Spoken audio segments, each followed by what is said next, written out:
नमस्कार दोस्तों, मेरा नाम है विमल सिंह। बालाजी स्टडी अड्डा में आपका स्वागत है। यूपी टेट, सी टेट और साथ ही साथ सुपर टेट के लिए आज से हम आपको मॉडल पेपर करा रहे हैं। तो उसी के अंतर्गत 10वां मॉडल पेपर चल रहा था। इससे पहले हमने जो प्रश्न देखे थे, साइड में आई बटन में पिछला वाला वीडियो मिल जाएगा, जिसमें हमने हिंदी के प्रश्न जो है इसी मॉडल पेपर के देखे थे। आज हम देखेंगे पर्यावरण यानी कि ईवीएस सेक्शन के 30 प्रश्न। चलिए शुरू करते हैं प्रश्न नंबर 121 से। सबसे पहला प्रश्न, नीचे दिए गए सभी जो जानवर हैं उनमें निम्नलिखित में से कौन सी विशेषता पाई जाती है, वो पूछा गया है। छिपकली, गौरैया, कछुआ, सांप, ये चार जो आप देख रहे हैं इनमें आपको बताना है। ये अंडे देते हैं, जहरीले होते हैं, भूमि और जल दोनों में रह सकते हैं, या इनके शरीर सल्क से ढके होते हैं। और इस टाइप से यहाँ पर ऑप्शन भी दे रखे हैं कि इनमें से एक से अधिक ऑप्शन नहीं छांटने हैं, बस यानी एबीसीडी में से ही इन्हीं चारों में से कोई जो है वो छांटने हैं। तो छिपकली को आपने देखा है, ये अंडे देती है। गौरैया जो है ये भी अंडे देती है, कछुआ भी अंडे देता है, सांप भी। तो आपका ए वाला ही ऑप्शन यहाँ पर बिल्कुल सही है। जहरीले के संदर्भ में देखिए, कछुआ आप जहरीले में नहीं रखेंगे। भूमि और जल दोनों में रह सकते हैं, तो आपका गौरैया जो है ये जल में नहीं रह सकता, शरीर सल्क से ढका होता है। तो कछुआ का तो होता है, सांप का भी होता है, गौरैया का आप नहीं कह सकते। तो मतलब उस हिसाब से एक ना एक ऑप्शन कट जाएगा, पर ए वाला ऑप्शन ये अंडे देते हैं, ये बिल्कुल सही है। 122 प्रश्न है, प्राथमिक स्तर पर पर्यावरण अध्ययन के शिक्षण में कहानियां और कविताओं को अगर प्रभावी ढंग से उपयोग किया जा सकता है तो पर्यावरण अध्ययन में इनके उपयोग का मुख्य उद्देश्य क्या होता है। कक्षा की जो विविधता है वो पूर्ति हो जाती है, किसी प्रकार की खाना पूर्ति कभी नहीं की जाती है। सीखने के लिए संदर्भगत वातावरण जो है वो प्रदान करना बिल्कुल हो सकता है। पाठ को आनंददायक बनाया जा सकता है, ये भी आपका कुछ हद तक सही है। भाषिक जो कौशल है उनको बढ़ावा देना, देखिए भाषिक कौशल जो है आपके कहानी कविताओं से नहीं आते हैं, तो ये वाला भी ऑप्शन जो है आपका कट ही जाएगा। बचा आपका बी या सी। बताइए इनमें से बेहतर कौन सा होगा। तो आप कहेंगे वातावरण, एक एटमॉस्फेयर प्रदान किया जाता है सीखने के संदर्भ में, तो बी वाला आपका ज्यादा बेहतर होगा। तो यही आपका बिल्कुल यहाँ पर सही होगा। वैसे मेन उद्देश्य क्या होता है, वैसे यहाँ पर तो वैसे थोड़ा सा और हटके ही लिखा है। मेन उद्देश्य होता है वो आपका है कल्पना। जब भी बात होगी कहानी की, कविताओं की, तो कल्पना आपका सबसे पहले आपको प्रायोरिटी देनी है। कल्पना शक्ति को जो है वो बढ़ाता है। 123 प्रश्न, एक प्राथमिक स्तर की अध्यापिका जल अभाव यानी जल का अभाव, इसके विषय पर अपनी कक्षा 4 के बच्चे उनको प्रभावपूर्ण तरीके से किस प्रकार आकेगी। पहला कह रहे हैं बच्चों को जल संरक्षण पर नारे लिखना। देखिए नारा लिखना कोई मतलब ही नहीं है, बच्चे को आपको इंटरनली चीजें को समझना है, समझाना है।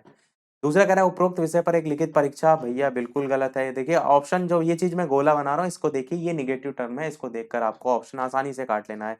फिर कह रहा है ये पता करके कि उन्होंने अपने दैनिक जीवन में जल की बचत कैसे प्रारंभ की है, बहुत ही अच्छा तरीका हो सकता है। या जल संरक्षण पर पोस्टर पोस्टर बनाना होता अच्छा है। ये देखिए ये जो है वो सही है, पर उतना सही नहीं है जितना सी वाला ऑप्शन सही है। तो ये वाला डी वाला ऑप्शन हम नहीं काट ले जाएंगे, बाकी सी वाला ऑप्शन यहाँ पर सही होगा। पर कई जगह ऐसे ऑप्शन आपको मिल जाएंगे जहां पर उस पर पोस्टर बनाकर जो है जागरूक किया जा सकता है। गतिविधि का आयोजन देखिए यहाँ पर किया है, गतिविधि आयोजन भी एक पॉजिटिव सेंस में ही आता है। पर अगर सी और डी दोनों को कंपैरिजन करेंगे तो सी वाला आपका ज्यादा बेहतर होगा। 124 प्रश्न है, हमारे देश के नीचे दिए गए किस भाग में खाने की चीजें जैसे टैपियोका और नारियल जो है उसको लोग अपने घर के आंगन में ही उगाते हैं, उन्हें इनसे बने खाने का स्वाद बहुत अच्छा लगता है। सी टेट में क्वेश्चन आपके एनसीईआरटी बेस्ड आते हैं और वही ये आपका क्वेश्चन है। और करा मैं पूरा कोर्स चुका हूँ, सी टेट की अलग से प्लेलिस्ट बनी हुई है, 6 वीडियो में शायद पूरा कोर्स है, वो देख लेंगे। उसके बाहर से एक प्रश्न आएगा, यदि ना मिले प्लेलिस्ट तो कमेंट कर दीजिएगा। तो बताइए असम, गोवा, केरल, आंध्र प्रदेश में कौन सा सही होगा। आंसर की बात करते हैं तो आपका सी वाला ऑप्शन यहाँ पर केरल जो है बिल्कुल सही हो जाएगा।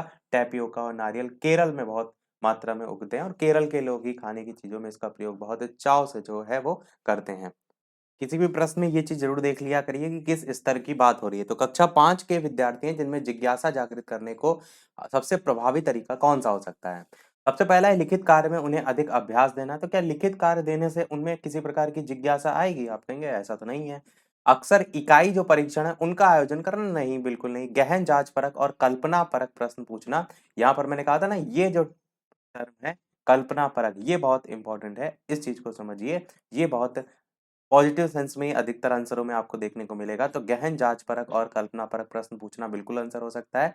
अधिक हस्तपरक अनुभव प्रदान करना, तो ये भी आपका उतना नहीं सही है, इससे जिज्ञासा जो है वो उतनी नहीं उत्पन्न होगी। या हो सकता हो बच्चे को वो चीज आ ही नहीं रही, आप उसे काम तो दे रहे हैं अनुभव हस्तपरक वाला, तो ये ज्यादा अच्छा होगा गहन जांच परक। और कल्पना जो परक प्रश्न है वो पूछेंगे जिससे बच्चा ज्यादा से ज्यादा सोचेगा, उसमें जिज्ञासा आएगी, ये ज्यादा बेहतर जो है वो हो सकता है।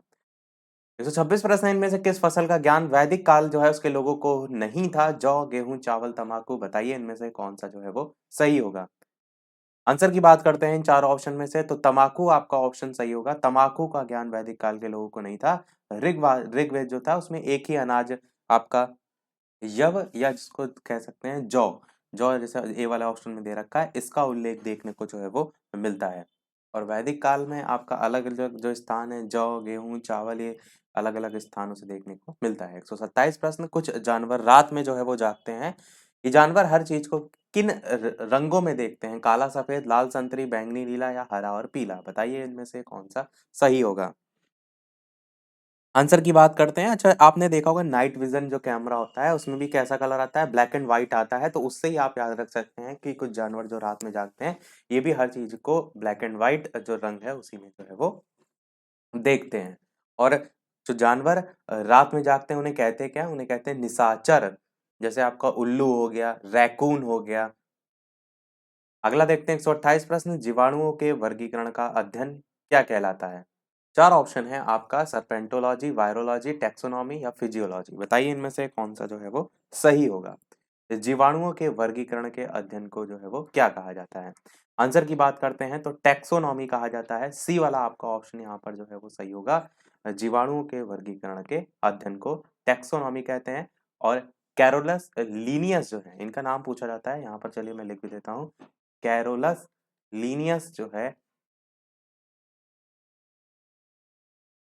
इनको इनको जो है वो वर्गीकी का पिता जो है कहा जाता है।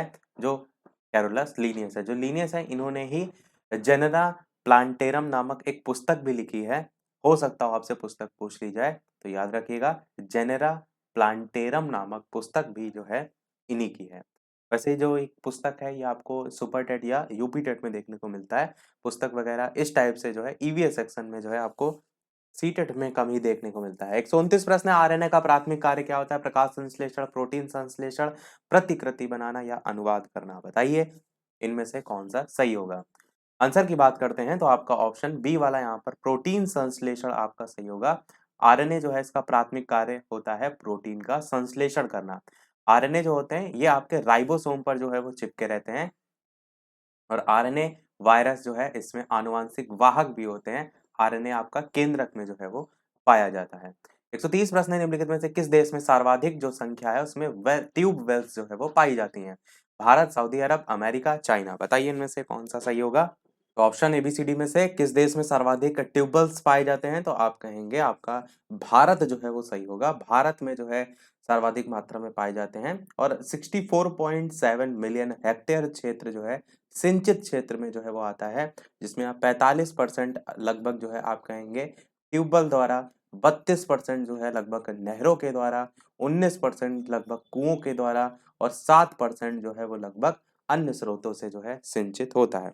मैंने ये आपको परसेंटेज क्यों बताया? एक बार यहाँ से प्रश्न ऐसे आया था कि जो सिंचाई है उसका सही क्रम बताइए। तो आपको ये पता होना चाहिए कि ट्यूबवेल से सबसे ज़्यादा सिंचाई हो रही है, फिर उसके बाद नहरों से, फिर उसके बाद कुओं से, फिर बाद में अन्य स्रोत। तो ये क्रम भी आप ध्यान रखिएगा। 131 प्रश्न है, इनमें से कौन सा प्राथमिक स्तर पर पर्यावरण अध्ययन की पाठ्यचर्या की आवश्यकता के अनुरूप नहीं है? आपसे पूछा गया है। उसे शिक्षार्थियों के मानसिक स्तर के अनुकूल होना चाहिए। तो ये तो आपका आप बिल्कुल सही है, क्योंकि आपको प्रश्न में नहीं पूछा गया ना, तो ये सही है। उसे काम की दुनिया में प्रवेश के लिए शिक्षार्थियों को ज्ञान और कौशल से लैस करना चाहिए। ये उतना सही नहीं है। उसे शिक्षार्थियों में पर्यावरण के सरोकार को उत्पन्न करना चाहिए। ये भी आपका कुछ हद तक क्या मतलब सही है, क्योंकि पर्यावरण के संदर्भ में जब वो सारी चीज़ों से जानता होगा तभी वो पाठ्यक्रम जो है उस ये जो पाठ्यचर्या है पर्यावरण अध्ययन की उसके आवश्यकता के अनुरूप होगा। तो सी भी सही है। डी कह रहा है उसे शिक्षार्थियों को उन पद्धतियों और प्रक्रियाओं को अर्जित करने में शामिल कर रखना चाहिए जो नए ज्ञान को उत्पन्न करने में आगे ले जाएंगे। तो ये भी आपका बिल्कुल आपको पढ़ने से ही समझ में आ रहा है। पर बी वाला आपका नहीं कह सही है कि उसे काम की दुनिया में प्रवेश के लिए शिक्षार्थियों को ज्ञान और कौशल से लैस करना चाहिए। तो ये आपका पर्यावरण अध्ययन की पाठ्यचर्या की आवश्यकता के अनुरूप जो है नहीं है। तो यही आपका बी वाला आंसर यहाँ पर सही हो जाएगा। 132 प्रश्न देखते हैं आपका। एनसीईआरटी की जो पाठ्यपुस्तक है, रीजन आपसे पूछा गया है, एनसीईआरटी की पाठ्यपुस्तकों में पर्यावरण अध्ययन को उच्च प्राथमिकता का स्थान दिया गया है। पहला ऑप्शन कह रहा है कि अधिक संख्या में अभ्यास प्रश्नों को शामिल करने के लिए, तो शामिल करने से अभ्यास में बच्चा डायरेक्ट पर्यावरण से नहीं जुड़ेगा, तो आपका ये ऑप्शन नहीं होगा। विषय की आधारभूत जो संकल्पना है उसकी व्याख्या करने के लिए, ये भी ऑप्शन नहीं होगा। चिंतन और विस्मय के लिए शिक्षार्थियों को अवसर, देखिए मैंने क्या कहा, ये जो अगर आप पकड़ना सीख गए कि इसमें ऐसा कौन सा सही शब्द है जो कि उस आंसर तक आपको पहुंचाएगा, तो आपका जो प्रश्न है वो गलत होने के चांसेस कम हो जाएंगे। सी वाला ये आपका बिल्कुल सही होगा, चिंतन और विस्मय के लिए शिक्षार्थियों को अवसर उपलब्ध कराने के लिए। बाकी डी वाला कह रहा है तकनीकी शब्दावली की सटीक परिभाषाएं, तो मतलब ये रटने वाली बात ही हो गई। डी वाला ऑप्शन भी यहाँ पर कट जाएगा। 133 प्रश्न है, सोनम प्रत्येक पाठ को रट कर तुरंत सीख लेती, जबकि रिया चर्चा और ब्रेन स्टॉर्मिंग, जिसको हम मस्तिष्क उद्वेलन कहते हैं, उसके बाद प्रत्येक पाठ को समझती है। तो ये किसके विकासात्मक सिद्धांत की ओर संकेत जो है वो करता है? अंतः संबंध, वैयक्तिक विभिन्नताओं, या फिर सामान्य से विशिष्ट की ओर, या फिर निरंतरता? तो बताइए कौन सा सही होगा। देखिए ऑप्शन काटेंगे तो निरंतरता की तो कोई बात ही नहीं हो रही है कि एक पर्सन जो है रटकर से सीख रहा है और एक मानसिक उद्वेलन का, तो निरंतरता की बात ही नहीं हो रही है। सामान्य से विशिष्ट की ओर भी यहाँ पर किसी प्रकार की बात नहीं हो रही है। वैयक्तिक विभिन्नता या अंतः संबंध, इन दोनों में से कौन सा आंसर होगा, ये आप बताइए।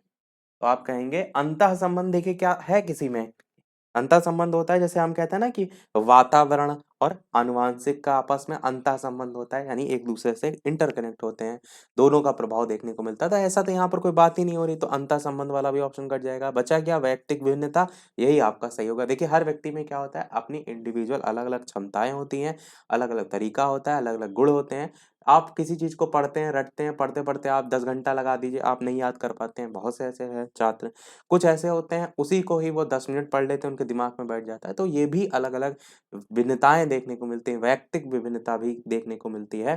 तो वही है वैयक्तिक भिन्नता, कोई दो व्यक्तियों की आदत, सील गुण, बुद्धि आदि जो व्यवहार है उसके कारण आपको स्पष्ट देखने को मिलती है। तो यहाँ पर भी दो इसीलिए कंडीशन जो है वो बताई गई है कि प्रत्येक पार्ट को रटकर तुरंत सीख लेती है, जबकि रिया जो है ब्रेन स्टॉर्मिंग जो है उसके जरिए प्रत्येक पार्ट को समझती है। 134 प्रश्न देखते हैं कि सहयोगात्मक, प्रश्न आपका अगला देखते हैं, सहयोगात्मक अधिगम में पुराने और अधिक दक्ष विद्यार्थी छोटे और कम कुशल विद्यार्थियों का आकलन करते हैं। किसमें? सहयोगात्मक अधिगम में। तो इसका परिणाम क्या देखने को मिलता है वो यहाँ पर पूछा गया है। उच्च उपलब्धि और स्वगरिमा, उच्च नैतिक विकास, समूहों में द्वंद्व, या गहन प्रतियोगिता? बताइए इनमें से कौन सा सही होगा। इसके अलावा वीडियो पसंद आए, चीजें समझ आए तो लाइक भी करते रहिएगा, शेयर भी करते रहिएगा। आंसर की बात करते हैं तो सहयोगात्मक अधिगम में बड़े और अधिक जो दक्ष विद्यार्थी होते हैं वो छोटे और जो कम दक्ष विद्यार्थी होते हैं उनकी उच्च उपलब्धि, स्वगरिमा, इसका आकलन करते हैं। ये आपका ए वाला ऑप्शन जो है यहाँ पर बिल्कुल सही होगा। तो इसका परिणाम जो है यही देखने को जो है वो मिलता है। 135 प्रश्न है, डिसलेक्सिया मुख्यतः किसकी समस्या के साथ संबंधित है? सुनने, बोलने, बोलने और सुनने या पढ़ने? अब जानते हैं डिसलेक्सिया, काफी बार मैंने बताया है, लक्स साबुन से इसको याद रख सकते हैं। लिख के अगर आप रगड़ देंगे साबुन से तो आप लिखा हुआ पढ़ नहीं पाएंगे, तो पढ़ने से संबंधित होती है। बस पढ़ने, आपका डी वाला ऑप्शन यहाँ पर सही हो जाएगा। और वैसे पढ़ने से संबंधित कैसे होती है, जैसे 100 लिखा हुआ है तो उसको जो डिसलेक्सिया से ग्रस्त है वो वॉस पढ़ सकता है। इस टाइप से भी क्वेश्चन कई बार पूछ लिया जाता है कि 100 को अगर वॉस पढ़ रहा है तो ये किस प्रकार के आपका समस्या से संबंधित है। अगला प्रश्न देखते हैं 136 की उच्च सांद्रता के क्षेत्र से उसकी कम सांद्रता वाले क्षेत्र की तरफ एक कोशिका झिल्ली के माध्यम से होने वाले अणुओं के संचालन को क्या कहते हैं? विसरण, या फिर ऑस्मोसिस, या फिर सक्रिय आवागमन, या निष्क्रिय आवागमन? आंसर की बात करते हैं तो कोशिका झिल्ली, जिसे हम कहते हैं सेल मेम्ब्रेन, इसके जो कार्य पदार्थ है उसके आवागमन को नियंत्रित करने का काम करता है। और जब कोशिका झिल्ली के माध्यम से उच्च जो सांद्रता वाला क्षेत्र है उससे निम्न सांद्रता वाले क्षेत्र से अणुओं का जो संचालन होता है वो सक्रिय आवागमन, सी वाला ऑप्शन सही होगा। ये जो है वो कहलाता है। 137 प्रश्न है, रेखा की माँ जो है किसके लिए रोजाना तालाब से लाए पानी में फिटकरी जो है वो डालती हैं? कठोर जल को मृदु जल में परिवर्तित करने के लिए, पानी में मौजूद रोगाणुओं को जो है वो खत्म करने के लिए, पानी को रंग रहित करने के लिए, हल्के निलंबित अपद्रव्य जो है उनको अवसादित जो है वो करने के लिए? कौन सा इनमें से सही होगा? तो आपका डी वाला ऑप्शन सही होगा, जो हल्के निलंबित अपद्रव्य हैं उनको अवसादित करने के लिए आपका होता क्या है, जल स्थिर होने पर जो उसमें घुली हुई अशुद्धियां होती है ना, वो निलंबित होकर नीचे बैठ जाती हैं। तो ये जो प्रक्रिया होती है वो कहलाती है अवसादन। और पानी में मौजूद जो रोगाणु हैं उनको खत्म करने के लिए यूज किया जाता है फिटकरी का। और वही चीज यहाँ पर लिखी है कि फिटकरी इसलिए डाली जाती है ताकि हल्के निलंबित अपद्रव्य को अवसादित किया जाए, वो नीचे बैठ जाए, अशुद्धियां उससे अलग कर सकें आप। और अच्छा, ये भी पूछ लिया जाता है कठोर जल को मृदु जल में परिवर्तित करने के लिए। तो ये एक तरीका होता है कि आप या तो इसे उबाल लें या फिर चूना मिला दें। चूना चूना जल मिला दें। 138 प्रश्न है, खाद्य श्रृंखलाओं की संकल्पना को पढ़ाने में विद्यार्थियों की अधिकतम भागीदारिता के लिए कौन सा शिक्षण व्यूह रचना सबसे प्रभावी होगा? पहला कह रहा है जीवों के प्ले कार्ड्स बनाना और विद्यार्थियों के समूह को विभिन्न खाद्य श्रृंखलाओं को सोचते हुए उन्हें व्यवस्थित करने के लिए कहना। दूसरा कह रहा है विभिन्न आवासों में चलने वाली संभावित खाद्य श्रृंखलाओं की खोज करने के लिए विद्यार्थियों को कहना। या फिर विद्यार्थियों को इंटरनेट से संबंधित जानकारी एकत्रित करने के लिए कहना। या फिर श्याम पट पर लिखी विभिन्न खाद्य श्रृंखलाओं के सभी उदाहरणों को देखकर लिखने के लिए विद्यार्थियों से कहना। प्रश्न को समझिए, खाद्य श्रृंखला जो है आपको पढ़ाना है विद्यार्थियों की, जिसमें सबसे ज्यादा से ज्यादा भागीदारिता आपको देखने को मिले, वो इन चारों ऑप्शन में सबसे ज्यादा कौन सी होगी, ये आपसे पूछा गया है। तो ऑप्शन अगर काटेंगे, सी वाला सबसे पहले काटिए कि इंटरनेट से जानकारी निकालना है, तो वो तो मतलब ही नहीं है। श्याम पट पर लिखी जो खाद्य श्रृंखला है उनके उदाहरणों को देखकर लिख लेंगे, छाप लेंगे, तो बच्चे क्या करेंगे? ए या बी में से सोचिए। प्ले कार्ड्स बच्चे अलग-अलग बनाते हैं, इंटरेस्ट भी बहुत लेते हैं बनाने में, तो ये बहुत बढ़िया हो सकता है। बी कह रहा है विभिन्न आवासों में चलने वाले संभावित जो खाद्य श्रृंखला है, उनकी खोज करें और करने के लिए आप सीधे विद्यार्थियों को कह देंगे। तो ऐसा हो सकता है किसी बच्चे का मन लगे या ना लगे, तो आपने पहले क्या किया, उस चीज़ को वहीं तुरंत ही जो है वो जोड़ दिया, ताकि लोग अच्छे से, जो बच्चे हैं अच्छे से ज़्यादा भागीदारिता दिखाएँ। तो ये ए वाला आपका ऑप्शन ज़्यादा सही होगा कि जीवों के प्ले कार्ड्स बनाना और विद्यार्थियों के समूह को विभिन्न खाद्य श्रृंखलाओं को सोचते हुए उन्हें व्यवस्थित करने के लिए कहना। तो दोनों चीजें देखिए यहाँ पर आ गए, ए वाला ऑप्शन आपका एकदम सही होगा। 139 प्रश्न है, पर्यावरण अध्ययन की कक्षा में सरल उपयोग और निर्देशन जो है वो किए जा सकते हैं, निदर्शन किए जा सकते हैं, बताना है आपको इनमें से कौन सा सही होगा। बच्चों को स्वयं सीखने के योग्य बनाने और अवलोकन कौशल को पैना करने के लिए उच्च कक्षाओं में क्या किया जाता है उसका अनुकरण करने के लिए, बच्चों द्वारा प्रश्न पूछे गए प्रश्नों पर आधारित विचारों पर चर्चा करने, अवलोकन को दर्ज करने और उनका विश्लेषण करने के लिए, या कक्षा में अनुशासन को सुनिश्चित करने हेतु बच्चों को नियंत्रित करने के लिए। तो कौन सा इनमें से ज्यादा बेहतर होगा? तो आप कहेंगे ए वाला ही ज्यादा बेहतर है। क्या? कि बच्चों को स्वयं सीखने के योग्य बनाना और अवलोकन कौशल को पहना करने के लिए पर्यावरण अध्ययन की कक्षा में सरल प्रयोग और निर्देशन निदर्शन जो है वो किए जा सकते हैं। 140 प्रश्न, दत्त कार्य के संदर्भ में जो दिया गया कार्य है, इनमें से कौन सा कथन यहाँ पर सही है? पहला कह रहा है प्रतिदिन विविधता और अभ्यास कराने के लिए कक्षा कार्य और फिर गृह कार्य के रूप में दत्त कार्य करने की आवश्यकता है। या फिर दत्त कार्य आकलन का एकमात्र तरीका है, तो ऐसा तो नहीं है। दत्त कार्य बच्चों को सूचना खोजने, अपने विचारों का निर्माण करने, उन्हें उच्चारित करने का अवसर प्रदान करता है। बस आप टर्म को अगर पकड़ लेंगे, ऐसा नहीं कि अवसर प्रदान करना ही आंसर हो जाएगा, आपको और ऑप्शन भी देखने हैं और उनसे कंपैरिजन करना है, तब आपको आंसर तक पहुंचना है। और डी कह रहा है दत्तकार अभिभावक भाइयों बहनों द्वारा अपनी क्षमता के अनुसार, अगर भाई बहन अभिभावक कर देंगे तो बच्चे को आप कैसे वहां पर बढ़ाएंगे? तो ये तो डी ऑप्शन सीधे कट जाएगा, बी भी काट दिया। अब ए या सी में से अगर आप देखेंगे तो कौन ज्यादा बेहतर है? ए कह रहा है प्रतिदिन विविधता और अभ्यास कराने के लिए कक्षा कार्य और फिर गृह कार्य के रूप में दत्त कार्य। अगर मार आप बोझ ला दे रहे हैं बच्चे पर, तो क्या वो सही है? किसी भी प्रकार से नहीं, सी वाला ही आपका बेहतर होगा। तो बस यही आपका सही हो जाएगा। 141 प्रश्न, मानचित्र पढ़ने के लिए आवश्यक कौशल में शामिल क्या है, ये आपको बताना है।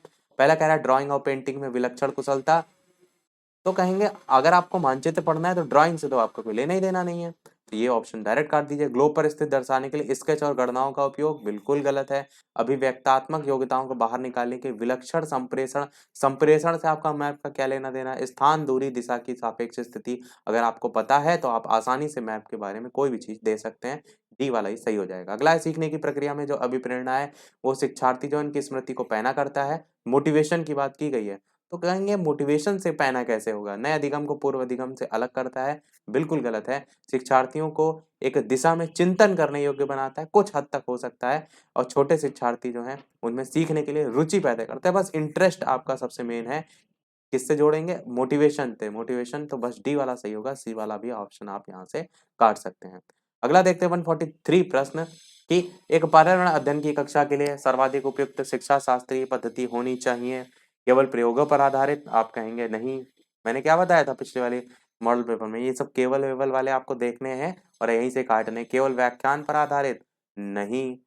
परीक्षा उन्मुखी या भागीदारिता परक और चर्चा उन्मुखी, इन दोनों में से बताइए सी या डी में से कौन सा सही होगा। अब बात हो रही है पर्यावरण अध्ययन की, बात हो रही है सर्वाधिक उपयुक्त शिक्षा शास्त्रीय पद्धति, और यहाँ पर कह रहा है केवल परीक्षा कराकर। केवल परीक्षा कराएंगे तो बच्चा तो रटंती विद्या में चला जाएगा, सी वाला ऑप्शन भी कट जाएगा। बच्चा डी भागीदारिता परक और चर्चा उन्मुखी, ताकि बच्चा अपने विचार रख सके, उसके विचार जो हैं उसको मान्यता मिले, बहुत सी सारी चीजें भागीदारिता में आ जाती हैं। 144 प्रश्न, निम्नलिखित में से उसे चुनिए जो अपनी मादा की पहचान उसकी गंध से कई किलोमीटर दूर से ही कर लेती है।